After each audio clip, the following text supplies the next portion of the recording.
Bonjour, bienvenue dans cette vidéo. Ça fait quelques jours que je suis revenue de ma randonnée de 3 jours dans les Yvelines, sur le GR Pays des Yvelines. 3 jours de randonnée, plus 2 nuits en bivouac. Si vous n'avez pas encore vu la vidéo de mon périple, elle va s'afficher juste ici, n'hésitez pas à aller regarder, je suis contente de mon travail, à la fois en randonnée et en vidéo. Je comptais un peu revenir sur mon expérience en plus du vlog que je vous ai fourni, pour à la fois raconter des anecdotes que je n'ai pas racontées dans le vlog et aussi simplement pour vous dire, avec un peu plus de détails, comment j'ai vécu certaines choses, ce que j'aurais fait autrement, et puis mon avis sur ce GR, tout simplement. Donc déjà, le GR Pays des Yvelines, c'est un GR qui part de la ville d'Épernon, en Eure-et-Loir, donc limitrophe avec les Yvelines, et qui termine officiellement à Saint-Thilier-la-Ville. Donc il fait, il me semble, environ peut-être 70-75 km, peut-être un peu plus, au cas où j'afficherai le nombre de kilomètres exact sur l'écran. Et donc c'est un GR qui traverse, comme vous l'avez sans doute déjà vu, les Yvelines vraiment rurales, limite Normandie en fait. Je n'ai pas terminé le GR à Saint-Thilier-la-Ville, puisqu'il n'y a pas de gare à Saint-Thilier-la-Ville, donc je me suis arrêtée un petit peu avant, à Bréval, sinon j'aurais dû continuer jusqu'à soit Bonnières-sur-Seine ou Rosny-sur-Seine, mais j'avais plus vraiment l'énergie pour aller aussi loin, et puis je crois... J'étais pas sûre qu'il y aurait des trains parce qu'il y avait pas mal de travaux un peu partout sur plein de lignes de Transilien, de TER, donc j'avais pas envie de me retrouver dans la merde. Voilà, donc je me suis arrêtée à Bréval, ce qui m'a fait, en comptant les fois où j'ai fait des détours, où je me suis perdue, 65 km en 2 jours et demi, en gros. D'ailleurs, donc, ce que j'ai pensé du GR. Alors déjà, le GR en lui-même, très beau, franchement. Les Yvelines, de toute façon, ne me déçoivent que rarement. Et puis là, comme ce sont les Yvelines vraiment rurales, je trouve que le GR passe par de très beaux paysages, à la fois boisés, à la fois des champs. Et puis à cette saison, c'était particulièrement joli, avec les blés encore tendres, encore verts. Et donc le vent dans les blés, comme ça, c'est très beau. Il a fait un temps magnifique. Et puis, on passe majoritairement par des petits villages, très jolis petits villages d'ailleurs, donc c'est charmant, c'est vraiment charmant. Ensuite, pour ce qui est du balisage du GR, dans sa globalité, il est très bien, très précis, très correct. Il y a eu certains tronçons qui m'ont posé un peu plus problème, alors pour plein de raisons, soit parce que peut-être il y a des portions où le balisage a été moins entretenu que d'autres. Il y avait des balises qui étaient positionnées à des endroits un peu bizarres, ou parfois à un croisement, à une intersection, il n'y avait pas de balises, des balises nulle part ou bien plus loin. Et donc moi, en toute logique, quand il y a une intersection, je mets la balise à l'intersection et pas 50 mètres plus loin. Donc c'est vrai qu'il y a eu quelques petits cafouillages ou bien des balises qui étaient cachées, mais bon, ça c'est comme ça. Par exemple, en plus en cette saison printanière, les feuillages peuvent pousser très vite, donc du coup, un feuillage peut cacher une balise. Bon, il y a eu quelques petits cafouillages comme ça, comme je disais. Là où j'ai le plus eu du mal, c'était dans Houdan, à la sortie de Houdan. Ça a été compliqué, mais au-delà de ça, c'est quand même très bien balisé, très fiable, et ça s'est très bien passé. Mais c'est vrai que, bon, c'est un peu inégal selon les portions du GR. Le mieux, c'est d'avoir une carte IGN, ou d'ailleurs peut-être plusieurs du coup, vu la longueur du GR, ou bien accéder à l'application Géoportail, qui est particulièrement utile quand on fait de la randonnée. Moi, je ne l'avais pas sur mon téléphone parce que mon téléphone est un vieux téléphone qui n'a que 16 gigas de mémoire, donc je ne peux rien faire dessus. Et il va falloir que j'en change d'ailleurs, me trouver un bon reconditionné ou je ne sais quoi, mais là, c'est vrai que ça commence à être très handicapant pour mon travail. Donc je n'avais pas l'application Géoportail sur moi, mais c'est vrai que cette appli est particulièrement utile pour avoir plein de cartes IGN à portée de main. Et moi, les cartes IGN dans mon topoguide, le topoguide dont je me suis servi, sont à l'échelle 50 millième, donc moins précises que les cartes IGN à 25 millième. Donc il y avait plusieurs fois où je pouvais pas trop me situer parce que ça manquait de précision. Ce qu'il faut savoir aussi avec ce GR, c'est que mais il n'est pas très connu. Vraiment, j'ai croisé personne. Il est très peu fréquenté. J'ai pas croisé de marcheurs ou alors juste des promeneurs comme ça de personnes qui habitent dans le coin. J'ai croisé des gens à cheval, mais j'ai pas croisé de randonneurs du tout. Donc il faut se dire que comme c'est un GR qui n'est pas connu, il n'y a pas beaucoup de structures, d'infrastructures pour les marcheurs. Donc par exemple, si, contrairement à moi, vous ne voulez pas dormir en bivouac, il y a quand même plusieurs possibilités de loger dans des chambres d'hôtes ou des hôtels.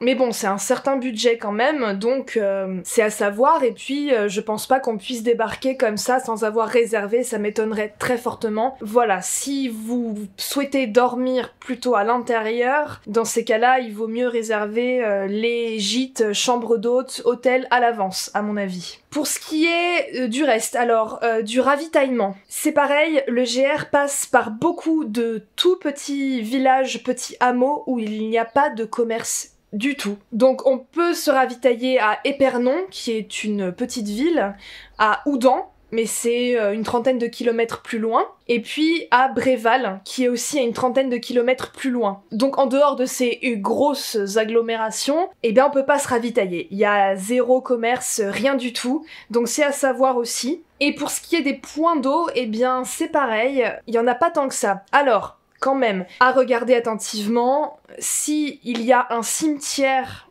dans les villages, il y a quasi systématiquement un point d'eau, puisqu'encore une fois, on en a besoin dans les cimetières pour arroser les plantes, les fleurs. Donc là, c'est un bon point, mais il n'y a pas des cimetières dans tous les villages, donc en fait, moi, avant de partir, je me suis quand même pas mal renseignée. J'ai essayé de regarder là où il y avait des points d'eau potables pour à la fois me ravitailler en eau, tout simplement, me laver, faire la vaisselle. Ça a fait que je suis partie avec pas mal de litres d'eau sur moi. Ma poche à eau de 2 litres était remplie, et je suis partie avec une gourde en plus. On passe par plein de petits villages où on voit qu'il y a des fontaines, mais elles sont désactivées, elles sont hors service depuis un moment. Donc voilà, il n'y a pas tant de points d'eau que ça, donc c'est bon à savoir. Pour ce qui est de la nourriture, je suis partie avec pas mal de réserves aussi, mais je consacre une vidéo entière qui sortira lundi prochain à ce que j'ai mangé en bivouac. Mais voilà, ce que je veux dire, c'est que c'est un GR qui demande quand même une certaine planification, une certaine préparation. C'est pas comme un chemin de Compostelle fréquenté ou un GR très fréquenté où là, eh bien, vu que c'est fréquenté, du coup, il y a plein de structures faites pour les marcheurs, les randonneurs, les pèlerins, où on peut trouver sans problème des petits commerces, des points d'eau, des gîtes. Il n'y a pas ce confort-là. Il n'y a pas cette espèce de truc où on part un peu comme ça, fleur au fusil, et puis on sait qu'il y aura toujours de quoi se ravitailler. Là, beaucoup moins. Beaucoup moins. Alors bien sûr, si jamais on galère, il y a toujours possibilité d'aller interpeller des gens, d'aller toquer à leur porte, et je pense que la majorité des gens vous aideront sans problème, ne serait-ce que vous donneront de l'eau, mais en tout cas, c'est à savoir, moi j'ai un peu plus préparé mon périple que si je partais comme ça sur un chemin de Compostelle où je sais que il y aura quand même beaucoup plus de chances de trouver de quoi faire. En tout cas, je parle de chemin de Compostelle vraiment fréquenté. Donc c'est à savoir si jamais l'aventure de ce GR Pays des Yvelines vous tente. Alors maintenant, comment se sont passées mes 2 nuits de bivouac? Parce que j'appréhendais un peu quand même, ça faisait longtemps que j'avais pas bivouaqué. La dernière fois que j'avais bivouaqué avant cette fois-ci, c'était sur le Camino Frances, donc un chemin de Compostelle en Espagne, en 2020, il y a quasiment 2 ans. Le temps passe vite. Et puis en plus, sur le Camino Frances, c'était la première fois de ma vie que je bivouaquais, et que je bivouaquais seule, en tout cas que j'étais dans une optique de bivouaquer seule, donc ça faisait vraiment longtemps que je m'étais pas reconfrontée à ça, et c'était d'ailleurs un de mes objectifs, de vraiment me reconfronter au bivouac, quoi. Donc déjà, ce que je peux dire, c'est que mes 2 nuits se sont vraiment bien passées. Donc la première nuit, j'ai dormi dans un petit bosquet en bordure de champ, et là, j'ai planté pour la première fois mon tout nouveau tarp, que j'avais galéré à planter la première fois. Et ma deuxième nuit, j'ai galéré à trouver un endroit où dormir, donc j'ai trouvé une bordure de champ pas très loin d'un tout petit village, et je me suis posée là, et là à la belle étoile, hein, sans tarp, sans rien, et j'étais cachée par le champ et puis des hautes herbes. C'était vraiment au bord d'un chemin, ce qu'on appelle un chemin noir, hein, sur une carte IGN, c'est-à-dire que c'est pas un tracé de randonnée officiel, et donc voilà, un petit peu à l'écart du village, je me suis mise là. Alors, pour ma première nuit de bivouac, donc j'étais dans un petit bosquet, et en fait je pensais pas qu'il y aurait autant d'animaux comme c'était en bordure d'un champ et que c'était un bosquet quand même clairsemé, hein, c'est pas non plus la forêt profonde, j'étais en lisière, hein, vraiment. Je pensais pas qu'il y aurait autant d'animaux, sincèrement. Déjà, comme vous l'avez peut-être vu dans ma vidéo précédente, il y a des lièvres qui sont venus me rendre visite, et encore en vidéo, on voit pas à quel point ils sont près, mais en fait, ils sont vraiment venus super près de mon tarp, de mon campement. Mais après, quand je me suis redressée, ils ont décampé. Et après, pendant la nuit, alors j'ai pas été dérangée du tout, mais c'est vrai que j'ai eu deux petites frayeurs. Alors déjà, c'est sûr, quand on dort, notamment en forêt, dans des bois, chaque bruit pendant la nuit est amplifié, le moindre craquement de feuilles, tu l'entends, le cerveau est en vigilance, hein. Ça réveille quelque chose de très archaïque en nous, le fait de dormir dehors, dans un endroit qu'on ne connaît pas, donc on prête attention au moindre bruit, et encore plus quand on est tout seul, forcément, puisqu'on est vulnérable et qu'on redevient un peu une proie. Et du coup, voilà, en général, les craquements qu'on entend, ça va être des petits rongeurs, des insectes, mais il y a eu quand même deux petits moments où j'ai eu un peu peur. Alors, pas qu'un humain m'agresse, parce que franchement, personne ne m'a suivi, c'était désert, il y avait personne, donc ça aurait été très irrationnel de ma part. J'y ai un peu pensé quand même, hein. J'ai été hyper discrète et il y avait tellement personne, il y avait zéro raison que quelqu'un m'ait suivi. Mais juste avant de m'endormir, donc à la tombée de la nuit, il y a eu un animal qui était assez gros qui rôdait dans le coin, et en fait, vu le bruit qu'il faisait et le grognement, j'ai pensé que c'était un sanglier, mais en fait j'en suis pas très sûre, parce que bon, alors déjà l'endroit que j'ai choisi, j'ai fait quand même super attention à ce qu'il n'y ait pas de crottes d'animaux partout, ce qui veut dire que c'est quand même du coup leur territoire. Et puis s'il y a de la terre qui est retournée, ça veut dire que c'est probablement un endroit où les sangliers viennent.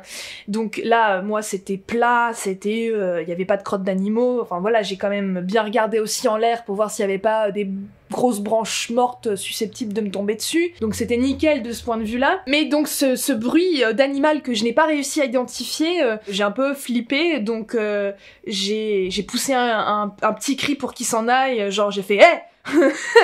Et j'ai fait un peu de bruit et bon, il est parti, voilà, mais il rôdait un petit peu, j'ai pas vu, donc je sais pas ce que c'était. Probablement un sanglier, mais je suis pas certaine.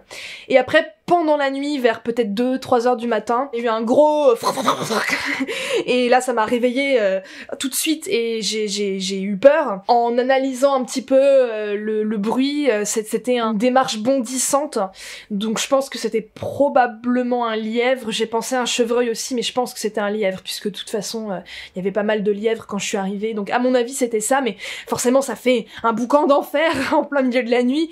Mais c'est les seules deux petites frayeurs que j'ai eues. Après j'ai entendu des chouettes, j'ai entendu, il y avait des petits oiseaux de nuit, mais en fait ça a été quand même très tranquille. Alors j'entendais, je sais pas si c'était une grosse fête ou une boîte de nuit au loin, mais j'ai eu les basses toute la nuit, mais c'était vraiment au loin, donc c'était en arrière-plan très très discret. Alors pas mal de motos aussi, je sais pas ce qu'ils ont la nuit exactement à faire des tours en moto, mais apparemment c'est le kiff des gens du coin de faire ça la nuit pour XY raison, bon.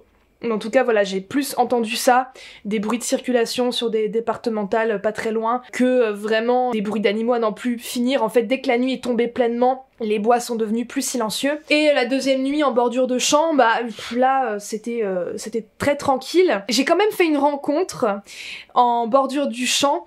Je venais de m'installer et là il y a une dame qui était sur le chemin et qui promenait son chien. Et évidemment son chien était très très intéressé par ce qui se passait.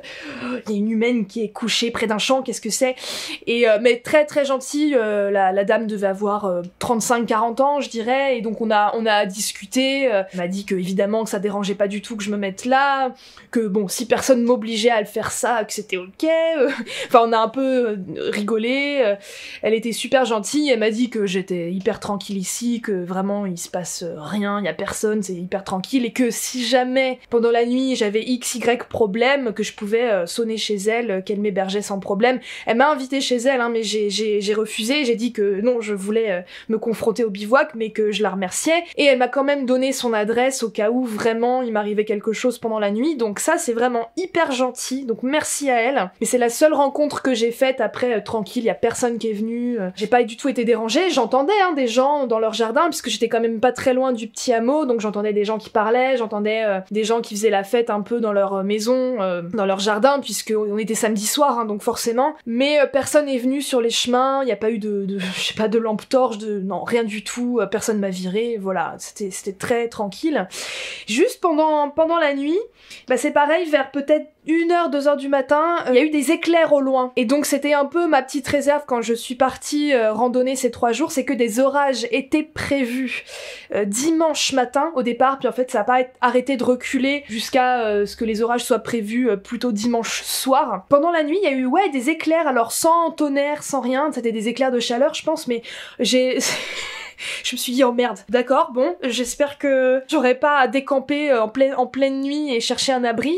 Voilà, c'est jamais très agréable. Parce que là, j'étais vraiment à la belle étoile, hein, donc j'aurais rien eu pour me protéger. Donc j'ai été un peu attentive à ça, mais en fait, ça a été une nuit claire. Il y a eu des nuages que vraiment en tout début de matinée, mais sinon j'ai eu la pleine lune, les 2 nuits d'ailleurs, pleine lune très brillante, donc en fait j'ai très peu vu d'étoiles forcément, puisque la lune était très quoi, elle en imposait. Donc voilà, 2 nuits de bivouac qui se sont très bien passées. Après, en termes de qualité de sommeil, et bien forcément comme le cerveau est en vigilance et que peut-être je suis pas encore suffisamment habituée au bivouac, peut-être que quand on s'habitue un peu plus, on dort plus tranquillement, mais moi j'ai eu un sommeil très entrecoupé. Je dormais peut-être 1h, 2h et puis je me réveillais, puis j'avais l'impression d'avoir dormi beaucoup plus, et donc je regardais l'heure sur mon téléphone et je voyais qu'il était que 1h30 du matin, et je me disais, mais c'est pas possible, j'ai encore tout ça à dormir. En même temps, j'ai suffisamment dormi, mais c'était un sommeil tellement entrecoupé, puis je suis beaucoup allée faire pipi pendant la nuit aussi, genre 4-5 fois.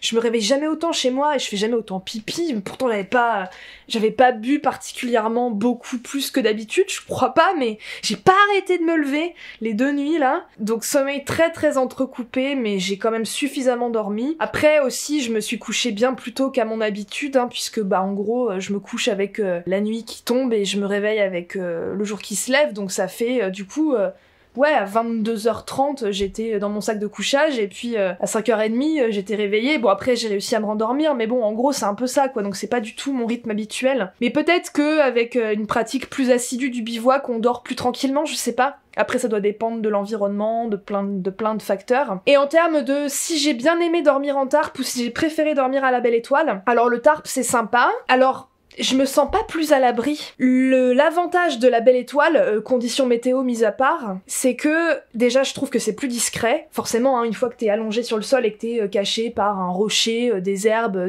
du feuillage, on te voit pas. Et puis toi, tu vois ce qu'il y a autour de toi. T'as pas la toile du tarp qui cache tout. Et en fait, étrangement, je me sens plus en sécurité à la belle étoile que avec un tarp ou une tente qui me cacherait tout et qui en plus se verrait bien plus, même si c'est un tarp camouflage. Bon, après, je sais qu'il y a des techniques de bivouac furtif, mais je les maîtrise pas encore en tout cas. Je sais pas ce que je préfère, quoi. Je sais pas du tout, mais bizarrement, la bivouac belle étoile, en plus d'être beaucoup plus rapide à installer, je me sens peut-être plus en sécurité comme ça, parce que je suis plus discrète et qu'en même temps, je vois vraiment tout ce qu'il y a autour de moi. Et du coup, d'identifier plus facilement les bruits ou de voir des choses venir au loin, ça me rassure plus. Voilà, donc globalement, une très chouette expérience que ce GR Pays des Yvelines. Vraiment, je suis très contente de l'avoir fait. Je suis fière de moi, hein, je peux le dire. Voilà, je suis fière de moi d'avoir parcouru ce GR, d'avoir bivouaqué ces 2 nuits. En plus, un GR très peu fréquenté, pas connu, avec très peu de moyens de se ravitailler, des points d'eau pas trop sûrs. Enfin voilà, un truc qui demandait bien plus de préparation qu'un GR plus fréquenté ou qu'un chemin de Compostelle.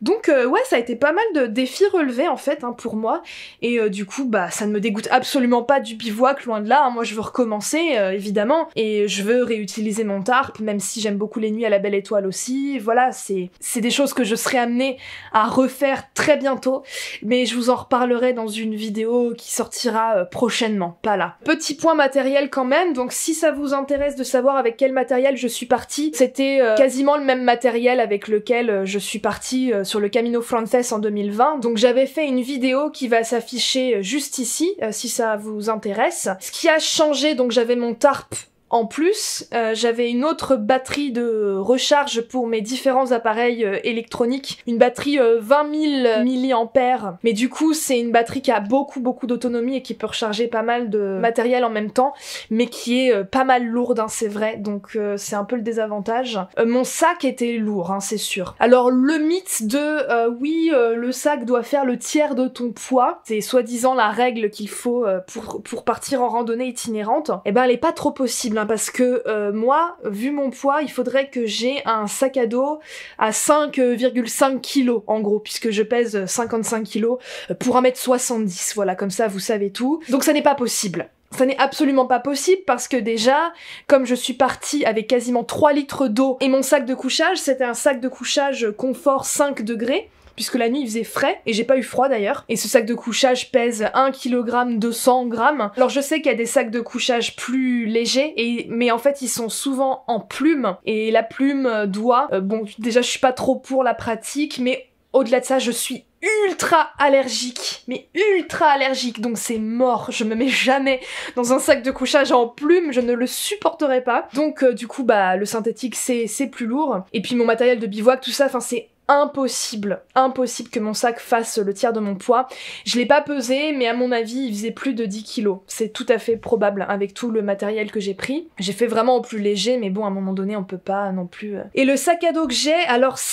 c'est un vieux sac que j'ai acheté à mes 19 ans pour mon tout premier road trip d'adulte avec des copines. J'étais partie 2 semaines en Andalousie et je l'avais acheté à l'occasion. Mais alors à l'époque, j'y connaissais rien du tout en litrage de sac. Je faisais pas de randonnée itinérante, je l'avais pas du tout acheté pour ça. C'est un sac Décathlon tout bête, hein.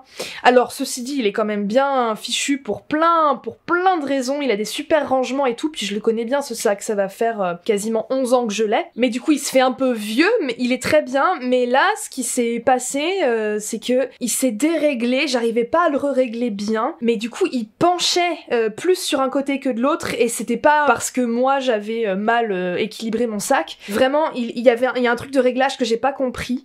Et c'est pareil, c'est la première fois qu'il me fait ça, où là j'ai senti que c'était pas majoritairement mes hanches qui soutenaient mon sac. Mes épaules ont été beaucoup trop sollicitées.